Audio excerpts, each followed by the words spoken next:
দিনহাটা থানার আইসি টাকার জন্য ভ্যাটাগুড়িতে কেন্দ্রীয় স্বরাষ্ট্র প্রতিমন্ত্রী নিশীথ প্রামাণিকের বাড়িতে অভিযান চালায় না।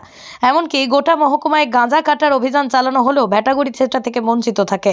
তৃণমূল কংগ্রেস পঞ্চায়েত আবু মিয়ার খুনের মামলায় নিশীথের গ্রেপ্তারের দাবিতে দিনহাটা থানার সামনে বিক্ষোভ কর্মসূচিতে নেমে দিনহাটা থানার আইসি সুরজ থাপাকে এভাবেই নজিরবিহীন আক্রমণ করলেন উত্তরবঙ্গ উন্নয়ন দপ্তরের মন্ত্রী উদয়ন গুহ।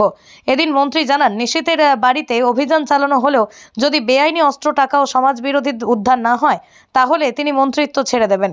পাশাপাশি বিজেপি রাজ্য সভাপতি সুকান্ত মজুমদার দিনহাটা এলে দলীয় মহিলাদের মন্ত্রী উদয়নের নির্দেশ দেন বিখ্যাত প্রদর্শন করতে।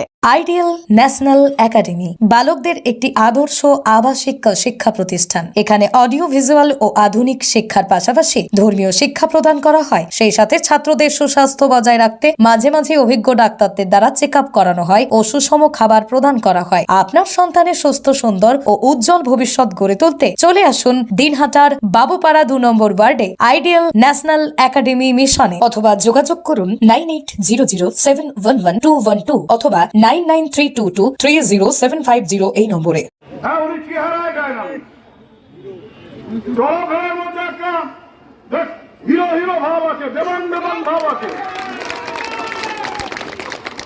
কিন্তু কাজের ক্ষেত্রে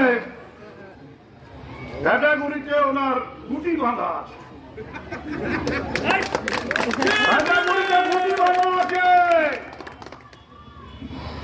সারা মহকুমায় গাঁজা কাটা হয়, ভ্যাটাগুড়িতে গাঁজা কাটা হয় না। সারা মহকুমায় দোষীদের বিরুদ্ধে পুলিশ তল্লাশি চালায়, ভ্যাটাগুড়িতে দোষীদের বিরুদ্ধে তল্লাশি চালায় না। সারা মহকুমায় আইসিকে শুধু গালাগালি করলে পারে, তার কপালে পুলিশের লাঠি, র্যাফেল লাঠি জোটে। আর ভ্যাটাগুড়িতে পরিষ্কার সবার সামনে পুলিশের গাড়িতে বোমা ছোড়ার পরেও কাউকে পুলিশ সেখান থেকে গ্রেপ্তার করতে পারে না বা গ্রেপ্তার করে না।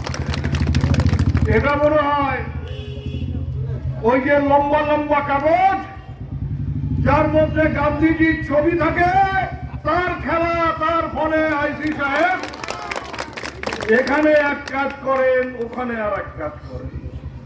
ওই গান্ধীর ছবিটাই হচ্ছে মূল কারণ কেন নিশীথ প্রামাণিক ধরা পড়ছে না আর কেন পুলক বসরা ধরা পড়ছে।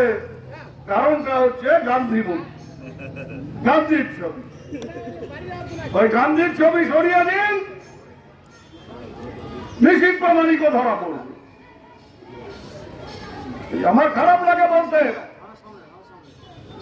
আমি এটা অতীতে বলেছি, আজকেও বলছি, যতই পার্থ সার্টিফিকেট দিন,